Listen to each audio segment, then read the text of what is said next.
मुझे पूरा भरोसा है कि अगर ये वीडियो तुम्हारे सामने आई है तो ये कोई कोइंसिडेंस नहीं है। यूट्यूब का एल्गोरिथम उसी इंसान तक इस वीडियो को पहुंचाएगा जो सच में 4 महीने में कमबैक करना चाहता है, जो खुद को बदलना चाहता है, जो पिछले 8 महीने से खुद से परेशान है और एक कमबैक की तलाश में है। अगर तुम अभी ये वीडियो देख रहे हो तो मैं तुमसे इतना कहना चाहूंगा, मुझे तुम्हारी लाइफ की कुछ मिनट दो, क्योंकि ये वीडियो तुम्हारे लिए इतना ज्यादा इंपॉर्टेंट होने वाली है कि मैं इसे 2-4 लाइन में बता नहीं सकता। अगर तुम्हें भी लगता है कि 2025 निकल चुका है तो मैं तुम्हें अभी प्रूफ कर दूंगा कि तुम्हारे पास अभी बहुत टाइम बचा हुआ है। तुम इस साल को अभी भी अपना कमबैक साल बना सकते हो। अगर ये वीडियो तुम कभी भी देख रहे हो तो इसे हल्के में मत लेना, क्योंकि हो सकता है कि यही वो टर्निंग पॉइंट हो जो तुम्हें अपनी लाइफ का सबसे बड़ा कमबैक कराने का रास्ता दिखा दे। तो कहीं अकेले में चले जाओ और इस वीडियो को ध्यान से देखो, क्योंकि अगले कुछ मिनट तुम्हारे लिए बहुत ज्यादा इंपॉर्टेंट होने वाले हैं। अगर मैं तुमसे पूछूं कि 2025 स्टार्ट होने से पहले तुमने बहुत सारे गोल्स बनाए थे, जैसे जिम ज्वाइन करना, अपने कंफर्ट जोन से बाहर निकलना, स्टडी में टॉपर के जैसा फोकस लगाना या कोई नई स्किल सीखना, लेकिन सच्चाई ये है कि सितंबर आ चुका है और वो सब प्लान या तो डायरी में लिखे रह गए या पहले 1-2 वीक में ही टूट गए। और ये सिर्फ तुम्हारे साथ नहीं हुआ, ज्यादातर लोग इसी सर्कल में फंसे रहते हैं। हर साल हमारे साथ यही होता है। जनवरी में हमारी एनर्जी हाई होती है, फरवरी मार्च में थोड़ी कम हो जाती है और उसके बाद सोचते हैं कि अरे अभी तो बहुत टाइम बचा हुआ है, बाद में कर लेंगे। लेकिन बाद में करते करते कब 8 महीने निकल गए 2025 के तुम्हें पता भी नहीं चला और तुम्हें लगता है कि ये साल भी बर्बाद हो गया। असली प्रॉब्लम ये है कि हम ओवर प्लान करते हैं, मतलब बड़ी बड़ी बातें सोचते हैं, लेकिन हर दिन के छोटे स्टेप पर ध्यान नहीं देते। और ऊपर से हमारी लाइफ में एक और प्रॉब्लम है डिस्ट्रैक्शन की।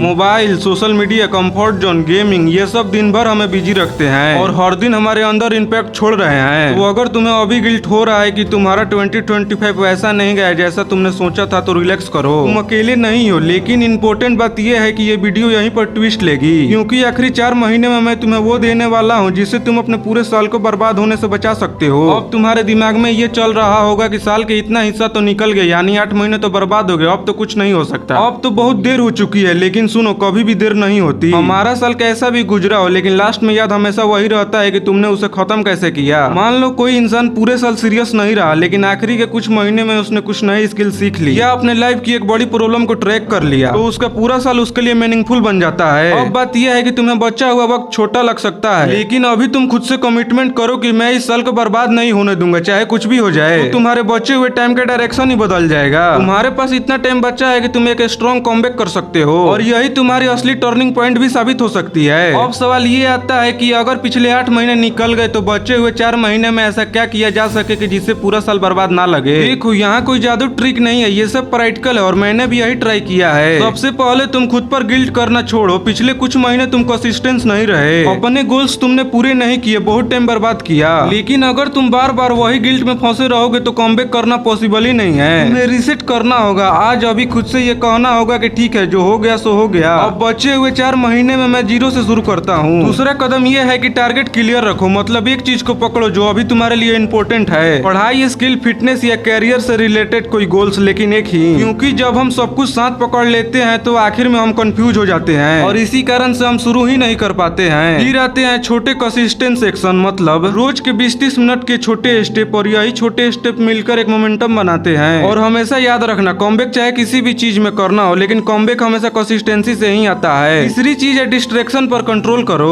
सच बताना, तुम्हारा सबसे ज्यादा टाइम कहाँ वेस्ट होता है? फोन, रील्स, गेम या बेकार के थॉट, ये सब तुम्हारे टाइम खा रहे हैं और तुम्हें पता भी नहीं है। अगर तुम अभी से इन सब डिस्ट्रैक्शन को आधा भी कम कर दो, तुम्हारे पास इतना टाइम निकल आएगा कि तुम खुद देखकर हैरान हो जाओगे। और आखिरी बात, किसी दोस्त, किसी ग्रुप या खुद की डायरी में रोज लिखो तुमने आज क्या किया। जब तुम खुद को ट्रैक करते हो तो तुम्हें पता चलता है कि तुम सच में आगे बढ़ रहे हो या नहीं। फॉर्मूला सिंपल है, गिल्ट छोड़ो, क्लियर टारगेट रखो और छोटे स्टेप से भरो। डिस्ट्रैक्शन कम करो और खुद को भरोसा दिलाओ कि ये मैं कर सकता हूँ। अगर तुमने इतना कर लिया तो बचे हुए 4 महीने तुम्हारे पूरे साल को बदल सकता है। अब यहाँ तक देखने के बाद तुम्हारे दिमाग में एक ही सवाल आ रहा होगा कि यार सुनने में तो बहुत अच्छा लगता है, लेकिन जब हम इसे फॉलो करने जाते हैं तो ये इतना मुश्किल क्यों हो जाता है? क्योंकि हमारे अंदर ये 3 चीजों की कमी है। तो चलो ईमानदारी से मान लेते हैं कि हम सबकी जिंदगी में 3 ही सबसे बड़ी दिक्कत आती है जो हमें कमबैक करने से रोकती है। पहली दिक्कत है प्रोक्रास्टिनेशन की। हम हर दिन सोचते हैं कि कल से शुरू करेंगे, लेकिन वो कल कभी आता ही नहीं। इससे बचने का सिंपल तरीका ये है कि तुम अपने डेली रूटीन को छोटा बना दो। पूरी किताब पढ़ने है ये मत सोचो, सिर्फ 8 पेज पढ़ने का टारगेट रखो। हर दिन जिम जाना है ये मत सोचो, बस आज 20 मिनट वर्कआउट करने का वादा करो। छोटे स्टेप से ही बड़े कामों की शुरुआत होती है। दूसरी दिक्कत है डिस्ट्रैक्शन की। मोबाइल, रील, सोशल मीडिया, ये सब हमारे दिमाग को ऐसा फंसाते हैं कि हमें लगता लगता है कि हम बिजी हैं, लेकिन असल में हम अपनी लाइफ में आगे नहीं बढ़ पा रहे हैं। हमारी ग्रोथ 1% भी नहीं हो रही है, लेकिन हमारी ग्रोथ रोज गिर रही है। इससे निकलने का सिंपल तरीका ये है कि अपने काम करने का टाइम फिक्स करो और जब टाइम मिले तो ही अपना फोन यूज करो, नो प्रॉब्लम। मतलब मोबाइल तुम्हारे हिसाब से चले, ना कि मोबाइल के हिसाब से तुम चलो। तीसरी दिक्कत कंसिस्टेंसी की कमी। सच तो ये है कि हम किसी भी चीज को शुरू तो कर देते हैं, लेकिन 4-5 दिन बाद सब छोड़ देते हैं। क्यों? क्योंकि हमें जल्दी रिजल्ट चाहिए, लेकिन ग्रोथ कभी जल्दी नहीं होती। तो तुम्हें खुद पर भरोसा रखना होगा और तुम जो काम कर रहे हो उसमें हर दिन तुम्हें बेस्ट बनना होगा और प्रैक्टिस रोज करनी होगी, चाहे मूड हो या ना हो। तुम्हें अपने आप से बोलना होगा कि चाहे रिजल्ट 1 महीने बाद है या फिर 3 महीने बाद है, लेकिन मैं अपने काम को कंसिस्टेंसी के साथ करूंगा। और हाँ, हमेशा याद रखना, हर दिन परफेक्ट बनने की जरूरत नहीं है। अगर किसी दिन मिस भी हो जाए तो गिल्ट में मत फंसो, अगले दिन नॉर्मल तरीके से फिर से शुरू करो। क्योंकि कमबैक का मतलब परफेक्ट होना नहीं होता। कमबैक का मतलब है बार बार गिरकर उठना, चाहे कैसा भी सिचुएशन हो। जब तुम इन 3 चीजों पर कंट्रोल करना सीख जाते हो तो अब तुम्हारा कमबैक करना ऑटोमेटिक हो जाता है। तो तुमने पूरा सुना कि क्यों पिछले 8 महीने निकल गए, क्यों बचे हुए 4 महीने अभी भी काफी है, और कैसे प्रैक्टिकली तुम अपना कमबैक कर सकते हो। अब चॉइस तुम्हारे हाथों में है कि तुम्हें क्या करना है। पहला, तुम्हें वही पुराने रूटीन दोहरानी है और सोचते रहो कि तुम्हारे पास बहुत टाइम है। और दूसरा, तुम अभी ये तय करो कि बचे हुए 4 महीने तुम्हारे लिए टर्निंग पॉइंट साबित होंगे। सोचो, अभी तुम्हारे पास 2025 का लगभग 4 महीने हैं। अगर तुम अपने काम में कंसिस्टेंसी से मेहनत कर दोगे तो साल के एंडिंग में तुम्हें खुद पर रिग्रेट तो नहीं रहेगा ना कि मैंने अपना साल बर्बाद कर दिया, बल्कि गर्व होगा कि हाँ, मैंने वही 4 महीने में अपना एक स्ट्रॉन्ग कमबैक किया। तो अभी उठो और अभी शुरू करो और छोटे छोटे स्टेप लो और उस जर्नी पर निकल जाओ जहाँ तुम्हारे सपने की वैल्यू है। अब बारी तुम्हारी है, क्या तुम बचे हुए 4 महीने बर्बाद करना चाहते हो या उसे अपनी लाइफ की एक बहुत बड़ा कमबैक बनाना चाहते हो? कमेंट बॉक्स में अपना जवाब जरूर लिख कर जाना। अगर तुम्हें भी स्टडी करते टाइम बोरिंग फील होता है या तुम्हारा फोकस बुक पर नहीं बन पाता है तो तुम्हारे स्क्रीन पर एक वीडियो आ रही होगी, तुम उसे क्लिक करके देख सकते हो। मैं तुम्हारा वहीं वेट करूंगा। बाय।